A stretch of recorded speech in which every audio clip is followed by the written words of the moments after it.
Graça e paz, meus queridos, como vocês estão? Tudo bem? Bom, hoje, quarta-feira, dia 30 de dezembro, falta um dia para o último dia do ano, estamos findando o ano de 2020 e nós realmente podemos dizer, até aqui o Senhor nos ajudou, até aqui o Senhor tem estado conosco. A Bíblia diz que o Senhor é bom, nele não há nada de errado, nada de ruim, as misericórdias dele todas as manhãs se renovam ao nosso favor. Tenho certeza que amanhã, 31 de dezembro, as misericórdias do Senhor serão renovadas a meu favor ou a seu favor. Se a gente olhar um retrospecto do nosso ano de 2020, o Senhor realmente nos preservou. Preservou a minha vida, preservou a sua vida, nos deu saúde, tem nos colocado nesta terra, permitido que a gente viva nessa terra. E nós estamos aqui nesta noite de quarta-feira para abençoar seu coração com uma palavra profética aí para o dia de hoje, para o dia de amanhã e para que a gente possa viver um ano de 2021 cheio de vitórias. Eu quero convidar você aí em sua casa a orar comigo para falar com o Senhor e convidar Ele para estar nesse momento em nossa reunião, em nosso culto. Querido Deus, nós queremos te agradecer por tudo que o Senhor tem feito em nossa vida. Esse tudo é o ar que respiramos, é a nossa família, a nossa saúde, a igreja que temos, os pastores, os líderes que temos, os discípulos que temos nesta igreja. Pai, muito obrigado porque o Senhor tem sido o nosso sustento. O Senhor tem estado com a gente todos os dias. O Senhor tem sido bom, paciente, perseverante, indesistível sobre nós. Muito obrigado. Nessa noite eu quero orar e pedir a tua intervenção sobre os meus irmãos que estão lá em suas casas, para que de uma forma toda especial o Senhor venha nos visitar neste penúltimo dia do ano que estamos aqui para celebrar o teu nome. Nós te convidamos para estar aqui comigo, para estar em cada lar aqui representado nesta noite, em nome de Jesus. Amém. Glória a Deus, queridos. Hoje eu quero falar um pouquinho para você sobre o tema andando na contramão do mundo, através do temor do Senhor. Olha, eu vou dizer uma coisa para você. Esse tempo atrás, a gente estava numa reunião de pastores aqui da cidade, e um dos pastores, a gente estava falando de leis e coisas do mundo, e a gente falou, olha, está muito chato viver nesse mundo, porque esse mundo tem criado regras e leis que sempre estão indo contra a palavra de Deus. Na verdade é uma tendência, o príncipe deste mundo é o diabo. E hoje nós vamos falar um pouquinho sobre como eu e você, como cristãos, nós estamos andando na contramão deste mundo. Mas para a gente realmente conseguir andar nessa contramão, ou seja, contra os princípios, contra tudo aquilo que neste mundo é pregado, a gente precisa andar em temor. Tem que ter temor no meu coração, no seu coração, irmão. Do contrário, a gente sempre vai fazer o jeitinho brasileiro, que é desse jeito, não tem tanto problema, quem sabe pode ser desse jeito, quem sabe assim não tem nada a ver. Essa palavra a gente tinha que extirpar do nosso vocabulário, essa palavra não tem nada a ver. Vamos começar com o texto de Romanos capítulo 12, versículo 2, um texto extremamente conhecido. Nós vamos ler: não vos conformeis com este mundo, mas transformai-vos pela renovação da vossa mente, para que experimenteis qual seja a boa, agradável e perfeita vontade de Deus. Conformar, tomar forma. Se você for fazer um bolo na sua casa e você colocar uma forma quadrada, vai sair um bolo quadrado. Forma redonda, um bolo redondo. Uma forma de coração, vai sair um bolo de um formato de coração. E aqui o formato do mundo é diferente do formato de Deus. E aqui ele está falando, não tomem a forma deste mundo. Mas aí ele dá a dica: transforme a vossa mente. Irmãos, tudo está aqui dentro. O quanto eu vou permitir ou não que tudo aquilo que venha deste mundo vai penetrar dentro da minha mente, dentro do meu pensamento. Veja bem, eu sempre falo isso como psicólogo para as pessoas. A forma como eu me comporto no meu dia a dia, ela tem tudo a ver com a forma que eu penso. Então, olha, eu penso, logo eu me comporto, eu tenho uma ação. E aqui a Bíblia está dizendo o seguinte, olha, renova.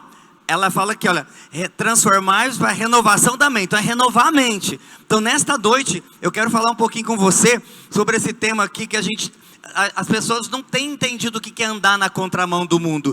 E nós vamos estar lá falando um pouquinho sobre isso, né? Contramão quer dizer o seguinte: oposição, contrário, né?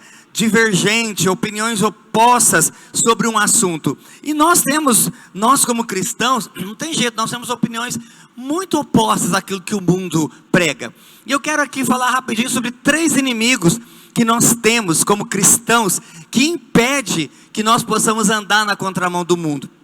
São 3 inimigos. O primeiro inimigo, esses inimigos, eles tentam ditar as regras para a nossa vida espiritual, sendo que as regras têm que ser ditadas pela Bíblia. O primeiro inimigo que impede a gente de andar na contramão do mundo é o próprio mundo. Aqui é um sistema diabólico. A Bíblia diz que o diabo é o príncipe deste mundo, né? São as práticas, né? O funcionamento, a forma como o mundo é. E o mundo, como eu coloquei aqui, é o campo onde o diabo tenta ditar seus modismos, suas inversões de valores, suas armadilhas, enfim, é o lugar que é regido pelo inimigo. Nós vivemos nesse mundo. O mundo que é regido pelo inimigo, a mídia regida pelo inimigo, as redes sociais são regidas pelo inimigo que tenta a todo custo invadir o quê? O seu pensamento, o meu pensamento, o nosso pensamento, para que a gente não experimente, como Romanos 12 diz, a boa, perfeita e agradável vontade de Deus. A Bíblia diz assim, em 1 João 2,15, falando do mundo. Mundo, aqui não está se referindo ao ambiente físico, mas à forma que a gente está vivendo, o local que a gente vive, na verdade, aqui, né? Olha só, não ameis o mundo, nem o que no mundo há. Se alguém ama o mundo, o amor do Pai não está nele. 1 João 5,19 agora. Sabemos que somos de Deus e que todo mundo está no maligno. Irmãos, a gente precisa ser muito claro aqui. A Bíblia diz o seguinte, que não é para amar o mundo. Se alguém ama o mundo, o amor do Pai não está nele. Então essa historinha aí, do que o mundo prega, que todos são filhos de Deus, que Deus é Pai, que Deus realmente é Pai, daqueles que realmente são seus filhos, daqueles que não amam o mundo, porque Ele diz que o amor, quando a gente ama o mundo, o amor do Pai não vai estar nele, e que todo o mundo está no maligno. Mas Ele diz aqui em 1 João 5,19, que nós somos de Deus. Eu e você somos de Deus, então nós não podemos viver ditados por uma regra mundana. Então o primeiro inimigo que impede que eu viva na contramão do mundo é o próprio mundo, o sistema de valores que nós vivemos. Não o mundo no sentido terra, lugar que a gente vive, mas no sentido de valores, o que é pregado. Segundo inimigo aí que impede que eu e você andemos na contramão do mundo, que enfraquece a nossa fé, é o diabo. O diabo, nosso inimigo mais astuto, que controla esse sistema mundano e que esse pode nos afastar do caminho da salvação. Então nós temos o mundo, sistema de valores. Nós temos o diabo, que é aquele que controla esse sistema, né, mundano, que insere os modismos dentro do próprio mundo, que tenta a todo custo controlar a mente das pessoas, controlar os pensamentos das pessoas e principalmente do cristão, para que o cristão se adeque a ele e a vontade boa, perfeita e agradável de Deus não se estabeleça na sua vida. Olha o que diz aqui, eu vou ler vários pedaços de alguns textos aqui. Lucas 8, versículo 12, a parte B apenas. Depois, falando lá da parábola do semeador, diz assim: depois vem o diabo e tira-lhes a palavra, para que não se salvem crendo. Então o diabo, ele vem para roubar mesmo a palavra de Deus de nós. Olha o que diz agora João 10:10. O ladrão, falando do diabo, né, não vem senão para roubar, matar e destruir. Aqui nós estamos falando de um inimigo mortal na vida do ser humano, que é o diabo, que vem para matar. 1 Pedro 5:8, olha o que ele diz: sede sóbrios, vigiai. O vosso adversário, o diabo, anda em derredor, rugindo como leão e procurando a quem possa tragar. Gente, nós chegamos a uma conclusão que não dá para brincar de ser cristão em um mundo cheio de valores opostos à palavra de Deus, com um príncipe que a todo momento quer escravizar a mente das pessoas. A grande verdade do mundo que a gente vive, esse sistema de valores que nós temos, é que o ser humano, apesar de Deus ter colocado o livre-arbítrio no seu coração, dele ser livre para poder fazer as suas escolhas, esse ser humano não tem vivido essa liberdade. Por quê? Porque o diabo, ele vem e ele rouba dessas pessoas. Mas as pessoas que estão lá fora no mundo, elas são controladas pelo diabo. Eu e você não. Então nós não podemos deixar que o diabo venha, como ele coloca aqui em João 10:10, matar, roubar e destruir. Como que a gente lê 1 Pedro 5:8, ele é o nosso adversário. A gente tem que tomar muito cuidado, que tem muito cristão que muitas vezes estão andando de mãos dadas com o mundo, seus valores, com o diabo que dita as regras desse mundo. Como eu sei? Quando eu não estou andando dentro dos princípios da palavra de Deus. Segundo inimigo é o diabo. O terceiro inimigo é a carne. Eu vejo entre o mundo, o diabo e a carne, eu vejo que essa é a pior, é um dos piores inimigos.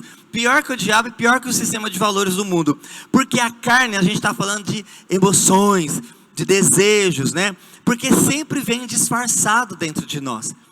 Um cristão que não lê a palavra de Deus, um cristão que não se dobra diante dos ensinamentos do Senhor, ele sempre vai ser enganado pelo mundo, porque quando diz respeito às nossas emoções, nós estamos falando de coisas momentâneas, prazeres momentâneos, uma mentira que por algum momento a pessoa faz, um sexo casual que a pessoa comete, um adultério, algo emocional, sensual, uma roupa que ela quer agradar, ou ele quer agradar, sabe lá Deus quem, e isso está sempre disfarçado dentro de nós, e a Bíblia nos mostra claramente que a carne, Jesus, infelizmente ela está inclinada pro pecado. É como, queridos, que a gente vê o seguinte, a Bíblia diz que nós somos propensos, o que é isso? Tendenciosos, sempre ao mal. Nós não somos tendenciosos ao bem, exceto se nós estivermos escondidos em Deus. Olha o que diz Mateus 26, 41. Mateus 26, 41 diz assim: vigiai e orai para que não entreis em tentação.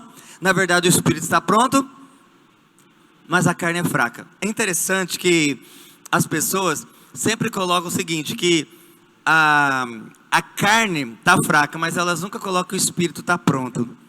Nunca colocam aquilo que realmente a palavra de Deus está dando por completo. Vamos ver agora Romanos 7, 18. Romanos, capítulo 7, versículo 18. Olha o que ele diz. Pois eu sei, o apóstolo Paulo falando, que em mim, isto é, na minha carne, não habita bem algum. O apóstolo Paulo sabia muito bem que nele, ele não podia confiar nas suas emoções. Não podia. Agora as pessoas sempre usam de pretextos o texto de Mateus 26, 41. Mas a carne é fraca. Não, tudo bem, mas a carne é fraca. É difícil, né? Não é. É difícil para quem não está em Deus. Outro texto, Romanos 8, de 6 a 8, diz assim: porque a inclinação para a carne é morte, mas a inclinação do espírito é vida e paz. Porque a inclinação da carne é inimizade contra Deus. Ou seja, se eu me inclino, se eu sirvo a carne, eu estou sendo inimigo de Deus. Pois não está sujeita, não é sujeita à lei de Deus, nem na verdade pode ser. Portanto, os que estão na carne não podem agradar a Deus. Eu falei aqui rapidinho 3 inimigos que impedem o cristão de andar na contramão do mundo, que fortalece ele para ele entender que não adianta, nunca vai estar junto, que é o próprio mundo com seus valores, o diabo que dita as regras, e a própria carne, como a gente coloca aqui, né? Carne também fala do velho homem, dos nossos desejos antigos, que ficam aguardando o momento certo para despertar em nós aquela fraqueza do passado, para que ele possa nos destruir. Lidar com a carne e sujeitar a vontade de Deus é um exercício diário, é um desafio, irmãos. É todo dia. Por isso que nós temos hoje uma geração de cristãos fracos e superficiais, porque não lê a Bíblia e vive cometendo pecado, vive dando deslizes, vive fazendo coisas que na verdade não estão se opondo aos inimigos, pelo contrário, estão se opondo à vontade de Deus. Nós vamos conseguir expulsar tudo em nossas vidas quando nós buscarmos a vontade de Deus. Agora, então vamos lá. Eu disse 3 inimigos: mundo, seus valores, diabo e a carne. Nós lutamos o tempo todo contra eles. Agora, quando nós lutamos contra eles e nós vivemos realmente estar nessa contramão do mundo, fazendo tudo de diferente do mundo, andando na contramão do mundo, então eu quero colocar algumas características que estão presentes na vida do cristão, que realmente com temor anda na contramão do mundo, do diabo e da carne. Como eu disse, é um desafio, irmãos. Mas é um desafio possível, porque a Bíblia diz que o Senhor está com a gente, está conosco, o Consolador, o Espírito Santo, o tempo todo. E eu quero mencionar algumas características aqui, que estão presentes em mim, que devem estar presentes em você, que devem estar presentes no cristão, que com temor anda na contramão do mundo. Primeira característica que nós temos aí, é que quem anda na contramão do mundo, aparenta estar em minoria. Quem anda na contramão do mundo, parece que ali no ambiente de escola, é só ele que não fica, é só ele no ambiente de trabalho que não mente, é só ele no meio dos amigos que não bebe, parece estar em minoria, e a grande maioria das pessoas dá a impressão de que nós estamos em menor número, no trabalho, no colégio, na reunião de família, Agora, por exemplo, nós entramos, né, passamos o período do Natal e já estamos entrando na virada do ano, né? Amanhã, por exemplo, na virada do ano, nós vamos ter família. Muitos que estão nos ouvindo aqui essa noite, participando, não tem toda a família que pertence a Deus. Talvez você está em minoria. Aí aquela bebedeira, aquele monte de gente bebendo e fumando, é um ambiente que, na verdade, você está ali porque é a sua família. Mas aparenta estar em minoria porque parece que é só você. Ou só alguns que estão ali no meio, né? Que parecem que são cristãos, né, verdadeiros, e que vivem uma vida de renúncia. Algo que o mundo julga como fanatismo. Pô, virada do ano você não vai beber um pouquinho? Pô, virada do ano você não vai, vamos fumar? Ou vamos fazer isso, os mais jovens aí que às vezes vamos fumar um baseado, vamos cheirar, vamos fazer não sei o quê. Ou tá em casa com a família mesmo, né? Vamos dançar um forrozinho bem gostoso aqui, com regada a bebida. E aí eles julgam isso como um fanatismo da minha parte, da sua parte. Parece, como diz, que quando a gente anda na contramão do mundo, essa característica, parece que a gente está em minoria. Parece que nós somos menos. Deus não precisa, olha que frase legal que eu coloquei aqui. Deus não precisa de grandes exércitos para vencer as investidas do inimigo. Ele conta com aqueles que têm um coração inclinado para fazer sua vontade, não importando com as circunstâncias. Então não importa se na sua família de 30 pessoas agora na virada do ano, tem 2 ou 3 cristãos, que sejam autênticos. Deus precisa dos 3 cristãos que estão ali, para fazer a diferença naquele lugar. Olha exemplo aqui, dos profetas de Baal, com Elias, os 450 profetas de Baal, está lá registrado em 1 Reis, capítulo 18, versículos 22 até o 46, não vou ler o texto, vou apenas contar a história, que Elias lá, ele desafia os profetas, né, de Baal, eram 450 profetas, ele desafia a ver quem era o Deus verdadeiro.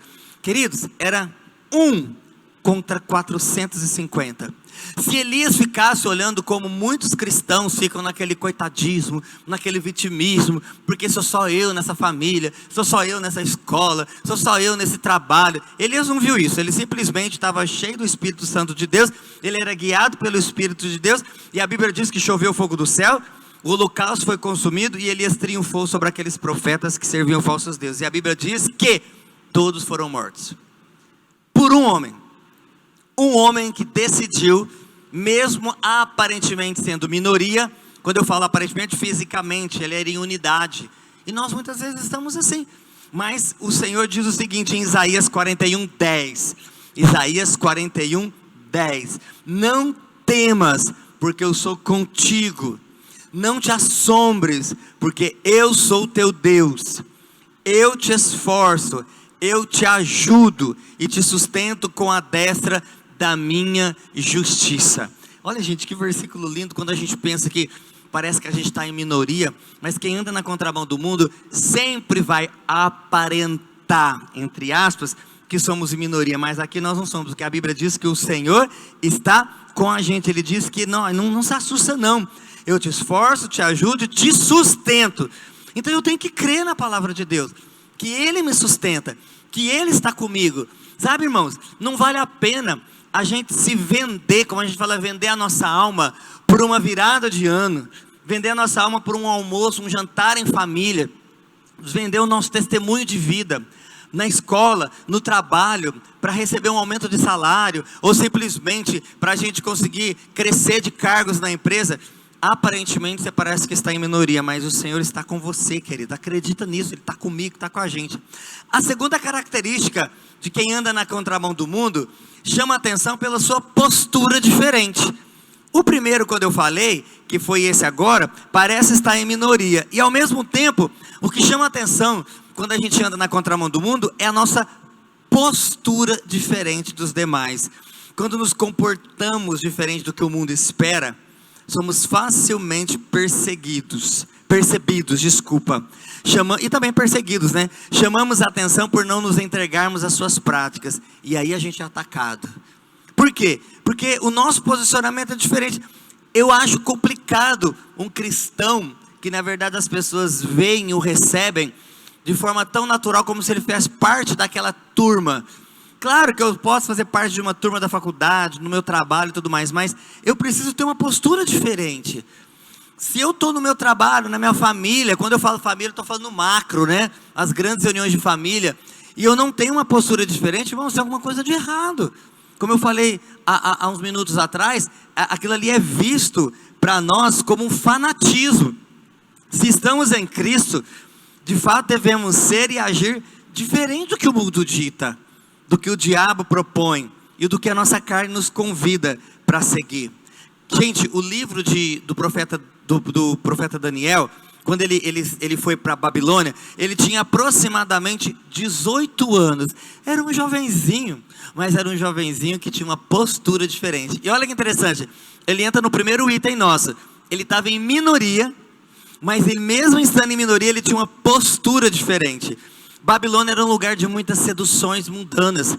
E ele foi como escravo lá na realeza, mas ele estava lá no meio, pior ainda, no meio da realeza, com tantas seduções que tinham.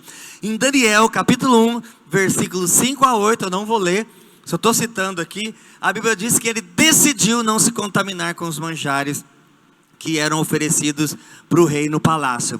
E a comida era boa, mas tudo estava consagrado. E ele teve uma postura diferente. Qual que é a dificuldade, irmãos, dos cristãos de hoje, em ter uma postura diferente diante das questões do mundo? É difícil de entender, porque a Bíblia diz que se eu estou em Cristo, eu já vou ler esse texto já, eu sou uma nova criatura. As coisas velhas passaram, tudo se fez novo. Então os meus inimigos, o mundo e seus valores, o diabo e a minha carne, eles precisam ser subjugados. Não é eles que vão me subjugar. E nós temos visto os cristãos que não têm tido uma postura diferente. Daniel tinha 18 anos. Os manjares do mundo tentam enganar os nossos sentidos, nos atraem para o pecado. Portanto, devemos negar e nos manter firmes como servos de Deus. E foi assim que Daniel fez. Ele se manteve firme, se manteve intacto. 2 Coríntios 5,17. E assim, se alguém está em Cristo, é uma nova criatura. As coisas antigas passaram, eles se fizeram novas. Querido, eu e você somos nova criatura. Se eu sou uma nova criatura, eu preciso manter a postura, uma postura diferente. É muito estranho quando a gente está em um ambiente e as pessoas não reconhecem quem é cristão. Quando eu fazia faculdade, me formei já faz mais ou menos 11 anos. Quando eu fazia faculdade, a gente tinha alguns cristãos 007 na minha sala de aula. Nós tínhamos outros que eram autênticos e nós tínhamos aqueles no meio do muro. O 007 que só ele sabia que ele era cristão, ninguém mais. E às vezes eles contavam para mim, porque eu era, explicitamente. Se a gente não tiver uma postura diferente, eu me lembro, uma vez na faculdade, que eu cheguei, eu sempre conto essa história, porque isso me marcou muito. Porque nós podemos ter uma postura diferente, e também podemos ser benquistos, bem aceitos por essas pessoas, mas desde que eles entendam que mesmo com a postura diferente, eles vão me aceitar do jeito que eu sou, com a postura de cristão. E não que a gente vê por aí, que as pessoas se adequam ao mundo para agradar, faz o que eles fazem. Eu me lembro que eu cheguei no pátio, a gente estava no intervalo, e minha turma estava lá, tudo numa rodinha, eu cheguei. Quando eu entrei na rodinha, eles, gente, o André chegou. Aí eu falei, o que está pegando aqui? Vocês estão falando besteira, né? Aí eles falaram, não, a gente está falando besteira. Eu falei, beleza, se vocês quiserem continuar falando besteira, vocês sabem que eu não fico, mas fiquem à vontade, eu vou embora. E fui saindo já, eu não tenho problema com isso, querido, não tem tempo ruim não. Aí eles falaram, não, a gente prefere que você fique aqui, a gente para de falar besteira. Porque eles entendiam a minha postura e me aceitavam, porque eu não era um crente chato, eu não era um cristão chato, mas eu era um cristão que tinha postura. Eu não ficava dando lição de moral em ninguém. Tem muito cristão que fica dando lição de moral para as pessoas, mas não tem uma postura diferente na hora do vamos ver. Tem a Bíblia na ponta da língua, sabe de cor tudo, mas não tem postura diante do pecado, diante do diabo, diante dos valores do mundo. E aqui, nós lemos no texto sobre Daniel, ele teve postura. O Senhor espera de mim e de você. Por isso que Romanos 12:2 fala que nós não devemos nos amoldar aos padrões do mundo. O negócio é o seguinte, querido, se você não se posicionar e o mundo engole a gente. Tem uma frase da Cindy Jacobs, acho que é Jacobs que fala, acredito que é isso. Eu acho fantástica essa frase dela. Não podemos nos esquecer de que somos a única Bíblia que muitas pessoas conseguem ler. Tem muita gente que talvez não vai chegar perto de uma Bíblia, não imediatamente, mas eu e você somos a Bíblia que elas vão ler, através de mim e de você, A palavra de Deus vai ser pregada. Não porque eu vou ficar falando o tempo todo de Deus. Também eu posso fazer isso. Mas o meu testemunho, a minha postura vai chamar a atenção. Porque só de eu ser diferente já chama a atenção. Mas eu tenho que manter. Nós vemos muitos cristãos que não têm consistência naquilo. Começam a ser cheios do Espírito Santo. E depois está cheio de fogo estranho. Começam o início do ano letivo na sua escola, na sua faculdade, no seu trabalho. E chega no início do ano, é um cristão, mas no final do ano está fraco. Está capengando, porque Deus não deu tudo que ele queria. Porque Deus não fez como ele achava que deveria fazer. Isso é imaturidade espiritual. E a gente está cheio de pessoas desse jeito. Então o segundo é a nossa postura. O cristão, quem anda na contramão do mundo, tem uma postura diferente. Terceiro, quem anda na contramão do mundo, precisa estar preparado para colidir com algo. Eu tenho um desenho aqui que eu coloco de colisão de dois carros, que é a Bíblia e o mundo. Irmãos, não tem jeito, a gente vai colidir. É humanamente impossível a gente não colidir, porque valores são diferentes. Aquilo que a Bíblia, aquilo que está registrado na Bíblia, aquilo que o Senhor nos ensina, é muito diferente do que o mundo ensina. Então não tem como, a gente vai colidir. Colidir muitas vezes, bater de frente com as práticas, com as ideias mundanas, bater de frente com as ideias dos amigos, parentes, os quais não condizem com a palavra de Deus. Eu e você precisamos ter algo em mente, amado. Entre eu agradar a minha família, meus amigos, parentes, quem quer que seja, agradar a Deus, é a Deus. Não há nem dúvida disso. Por isso não tem como a gente escapar. A gente vai colidir. A gente vai colidir nas ideias, nos pensamentos, no trabalho, na escola. Quando isso não acontece, tem algo de errado. Tem algo de errado em quem? No cristão. Porque o cristianismo, ele veio para renovar, para transformar o ser humano. E se esse cristianismo que está dentro de mim não transforma, não colide, não bate de frente com as ideias, aí não. A gente precisa entender o seguinte: o ser humano, ele tem uma dificuldade de achar que o outro pensa diferente dele. Então, eu preciso colocar aquilo que a palavra de Deus diz. Ah, mas aí eu vou desagradar? Uai, gente, qual o problema? As pessoas não estão comigo ou com você porque eu agrado ou desagrado elas. Elas têm que estar com a gente porque elas gostam da gente. Agora, as minhas ideias, elas são baseadas na palavra de Deus. Então, as ideias muitas vezes do seu amigo, do seu patrão, do seu empregado, elas são diferentes da sua. E talvez você é obrigado a conviver com ele ali. Mas você não é obrigado a fazer o que ele faz, a deixar com que esse mundo dite as regras para você. Porque quem dita a regra para mim e para você é a palavra de Deus. Quarto, quem anda na contramão do mundo tem uma visão diferenciada. Gente, é luz e trevas, olha aí. É luz e trevas.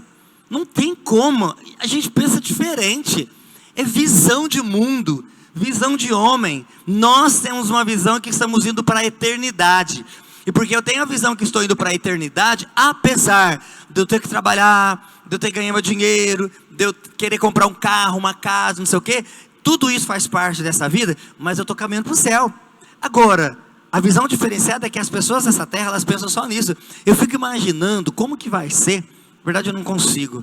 Principalmente nessa pandemia, a gente viu tanta corrupção. Não foi só no Brasil não, em todo lugar. Onde as pessoas pegaram dinheiro que deveria ter sido investido na saúde contra o Covid-19 e fizeram para o seu bel prazer e roubaram, superfaturaram valores extraordinários aí para que elas pegassem dinheiro. Isso é trevas. Não sabe para onde, não sabe, não tem noção da escolha que fez temporária de enriquecer às custas da morte e da doença de outros e saber que um dia vai estar diante de Deus para responder. Então, quando nós andamos na contramão do mundo, a gente tem uma visão diferenciada.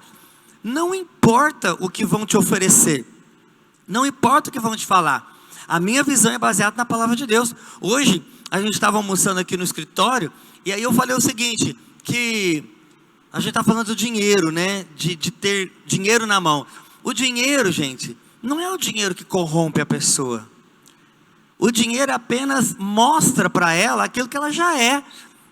Porque se ela é uma pessoa corrompida por dentro, quando ela tem dinheiro na mão, ela só mostra quem ela é. O poder, ele só mostra quem a pessoa já é por dentro. A culpa não é do dinheiro. O dinheiro não é ruim não, o dinheiro é bom. Mas o problema é que a pessoa que já não sabe lidar com ela mesma, ela não tem a visão de eternidade, a visão diferenciada, como a gente está falando aqui, essa quarta característica, ela se corrompe. Então entenda, ou é luz ou é trevas, não tem meio termo. Quando a Bíblia diz lá em Apocalipse, daquele que está morno, a Bíblia diz que vai vomitar aquele que está morno. Não é brincadeira não, irmãos, o negócio é mais sério do que a gente imagina. Quinta característica de quem anda na contramão do mundo, também deseja chegar em algum lugar.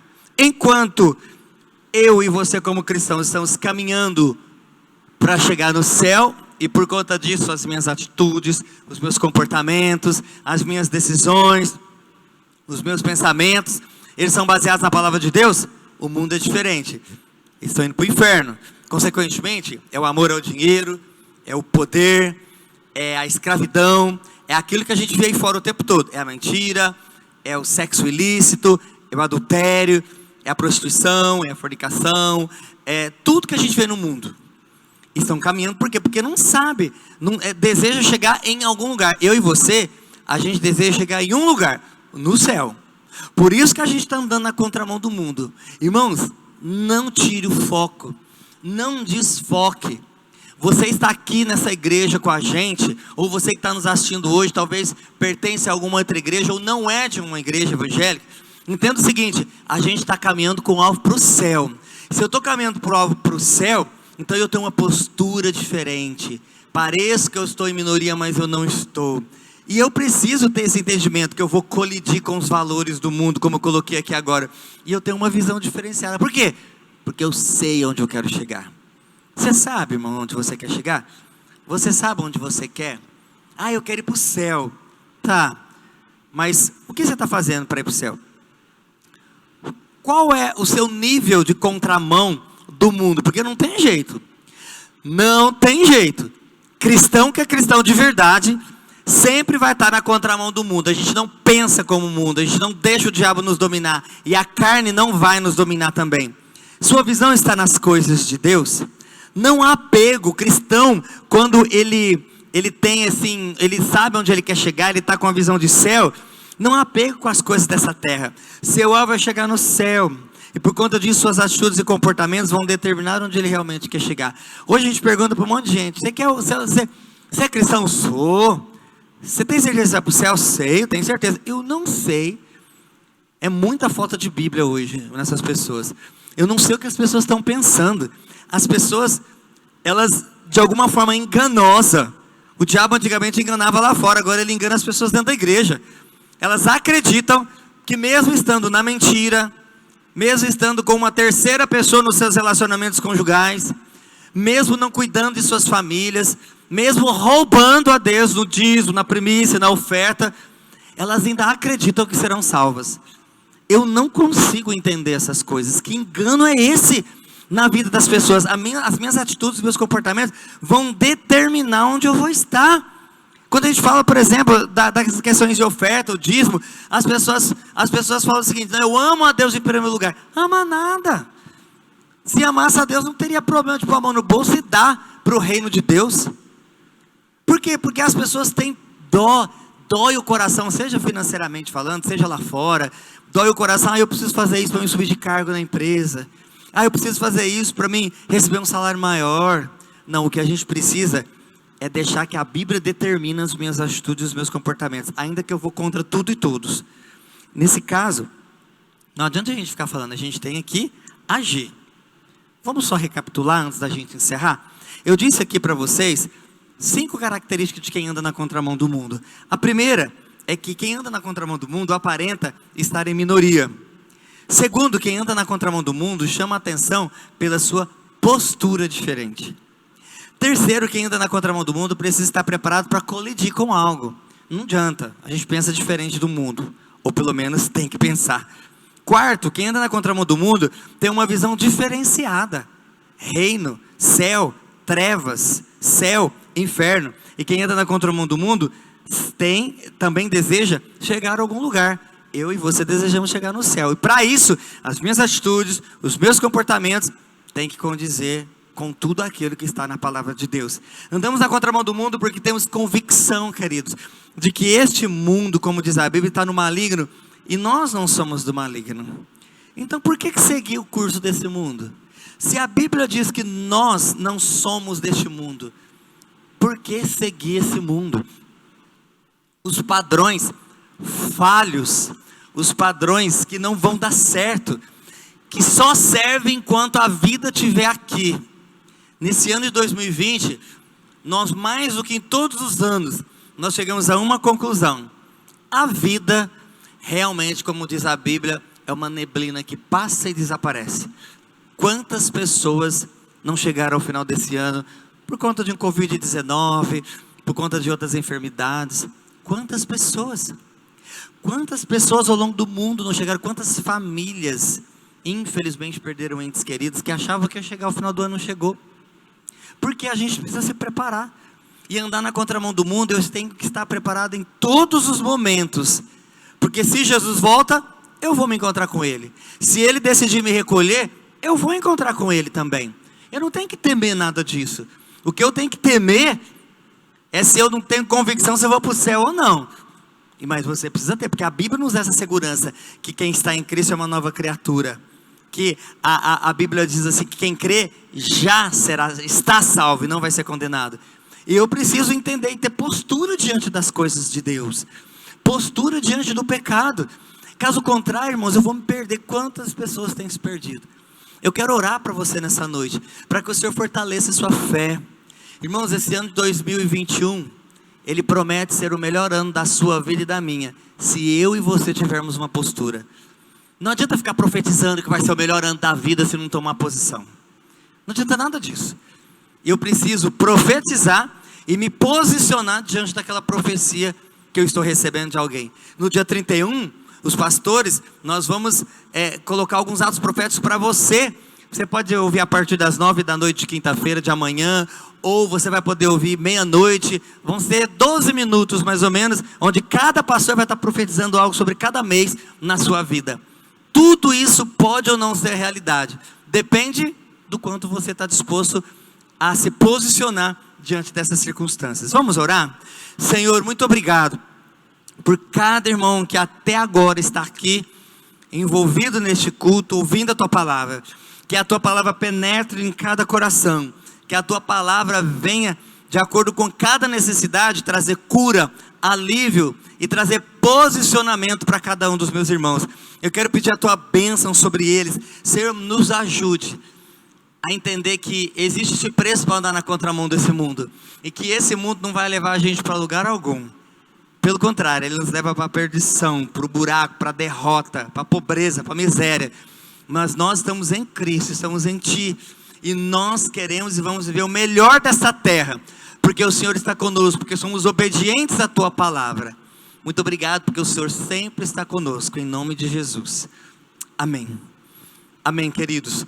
Nós estamos finalizando o ano, e você tem a oportunidade de poder levar no altar do Senhor o seu dízimo, a sua oferta. E o altar é aí na tua casa. Você pode trazer aqui ainda ao longo da semana a sua oferta, o seu dízimo, mas as contas da igreja estão sendo mostradas para você.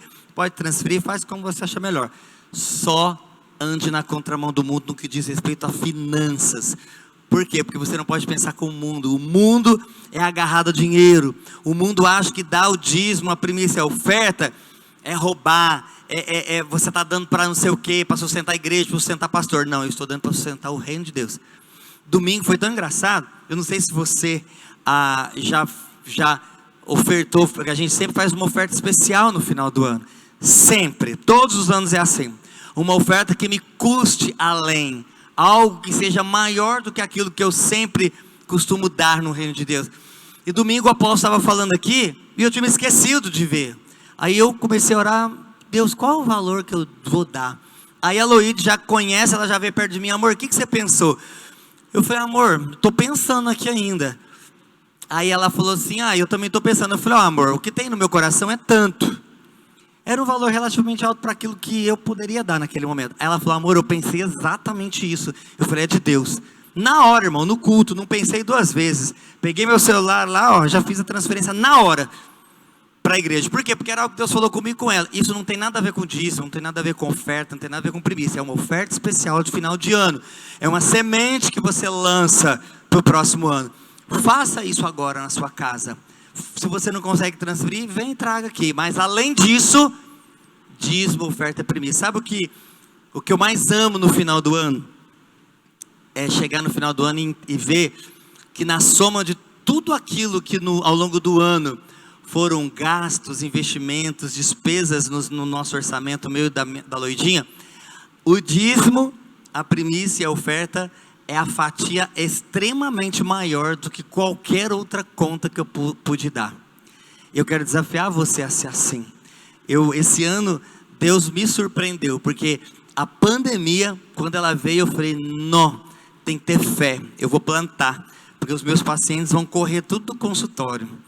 E para a glória de Deus, foi o ano que eu mais ganhei dinheiro no consultório. Mas por quê? Porque fidelidade de Deus, irmãos, eu não tenho medo de dar, eu não tenho medo de dizimar de nada disso. Sabe por quê? Porque eu sei que o Deus que eu confio, Ele vai me dar provisão. Irmãos, dizimar, ofertar, é fé. Porque você faz, não porque você está vendo as circunstâncias. Você faz porque você crê no sobrenatural de Deus na sua vida financeira. Eu quero desafiar você a fazer isso agora, em nome de Jesus. Enquanto vai mostrando aí para vocês, o jeito que você quer fazer, pela conta eu trazer aqui, eu quero dar alguns recadinhos aqui, para a gente poder finalizar o nosso culto.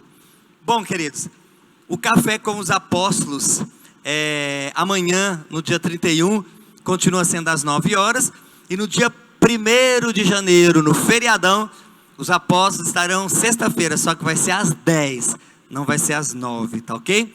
Café com os Pastores, sabadão, 10 horas da manhã, eu e a Loidinha, nós vamos estar aí no Café com Pastores, no sábado agora, no dia 2 de janeiro. Antes, na quinta-feira, no próprio dia 31 mesmo, a live do pastor Celinho, pastora Lu e o Luquito vão estar juntos aí, às 19 horas do dia 31, mesmo assim. Domingo, culto das primícias, às 10 horas da manhã, 19 horas, é o primeiro culto do ano. É o primeiro dia que você vai ofertar a sua vida a Deus. Venha para o culto às 10 da manhã ou às 19 horas. Nós não vamos ter culto da virada, né? Mas os apóstolos vão fazer uma transmissão especial na virada. Então vocês vão atentar aos canais da igreja, as redes sociais, que os apóstolos vão estar fazendo uma transmissão para todos nós. E aí nós começamos, dia 1º, nós estaremos aqui na igreja, eu vou dar abertura à nossa campanha que a gente vai fazer de 7 dias, entregamos as primícias a Deus do ano de 2021, serão 7 dias de culto de duração de 1 hora, né? Exceto o culto de domingo, que ele vai durar um pouquinho mais. Nós vamos começar sexta-feira, dia 1º, e vamos até na outra semana, no dia 7, creio eu que vai ser quinta-feira da outra semana, e vamos estar aqui, firme e forte, às 20 horas, com exceção do domingo, que é às 19, ou às 10 da manhã, que vai ser o segundo dia do culto das primícias. Lembrando que no dia 31, às 21 horas, nós vamos transmitir pelas redes sociais da igreja as 12 liberações proféticas para os 12 meses de 2021. Cada pastor vai estar falando. Você pode, nessa hora, ligar aí o seu computador, seu celular, para ouvir a gente às 9 da noite, ou deixar para ouvir meia-noite, onde a gente vai estar abençoando a sua virada do ano. Lembrando que a Casa Kids continua com o projeto lá dos livros, onde você pode ajudar vendendo um livro que o apóstolo doou para a igreja, para a Casa Kids, para que a gente possa vender e ajudar. Se você ainda não fez isso, querido, vem domingo aqui e vem aqui durante a semana, pega um livro, 5 livros, 10 livros para você vender a R$10 cada um, e a gente pode ajudar a Casa Kids. Eu acho que por hoje é só.